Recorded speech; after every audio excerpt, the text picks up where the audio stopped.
मुंबई के प्रभादेवी में एक ऐसा मंदिर है जहां हर दिन हजारों लोग श्रद्धा और विश्वास के साथ दर्शन करने आते हैं और मानते हैं कि गणपति बप्पा उनकी जिंदगी की सभी रुकावटों को दूर कर सकते हैं।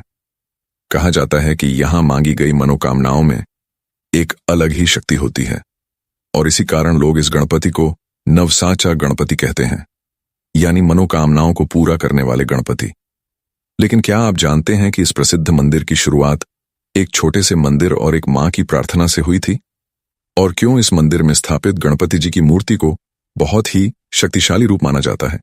इस पूरी कहानी को जानने के लिए वीडियो को अंत तक अवश्य देखिए। और अगर आप इस चैनल पर नए हैं तो चैनल को सब्सक्राइब करना न भूलें। यह कहानी शुरू होती है सन 1801 से। उस समय मुंबई आज की तरह एक विशाल महानगर नहीं था। यहां छोटे छोटे गांव और खेतों के बीच लोग रहा करते थे। उसी समय एक धार्मिक और समृद्ध महिला थी जिनका नाम था देवबाई पाटिल। लेकिन उनके जीवन में एक कमी थी, उन्हें संतान का सुख प्राप्त नहीं हुआ था। फिर भी उन्होंने भगवान से अपने लिए संतान नहीं मांगी। उन्होंने प्रार्थना की, अगर मुझे संतान का सुख नहीं मिल सकता तो कम से कम जो भी महिला इस मंदिर में आए उसकी गोद अवश्य भरे। इसी पवित्र भावना के साथ उन्होंने एक गणपति मंदिर बनवाने का संकल्प लिया।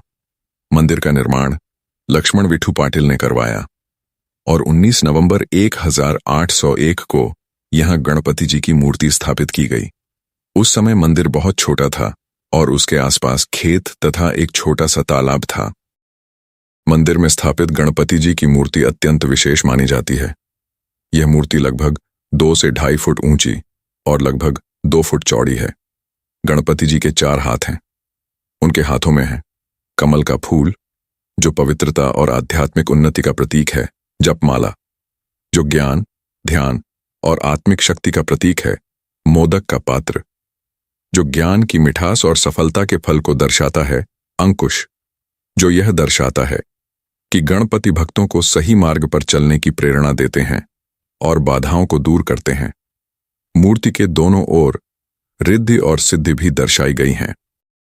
लेकिन इस मूर्ति की सबसे खास बात है गणपति जी की सूंड। यहां गणपति जी की सूंड दाईं ओर मुड़ी हुई है।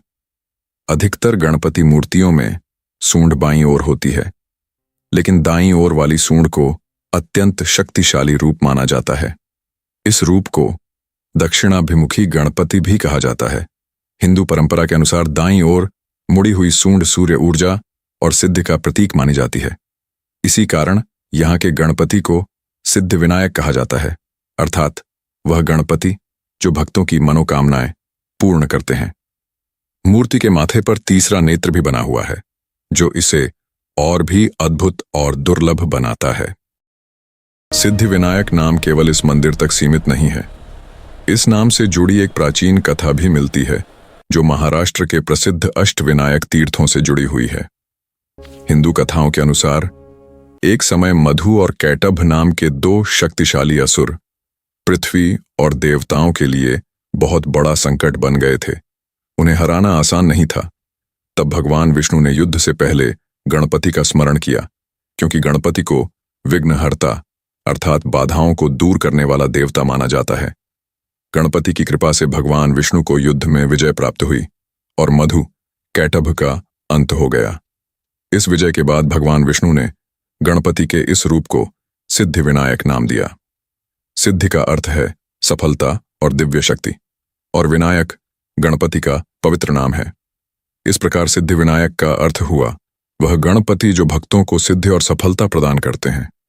इसी प्राचीन विश्वास के कारण मुंबई के इस मंदिर में भी गणपति जी की पूजा सिद्धि विनायक के रूप में की जाती है। वीडियो पसंद आए तो लाइक, शेयर और चैनल को सब्सक्राइब करना ना भूलें। धन्यवाद।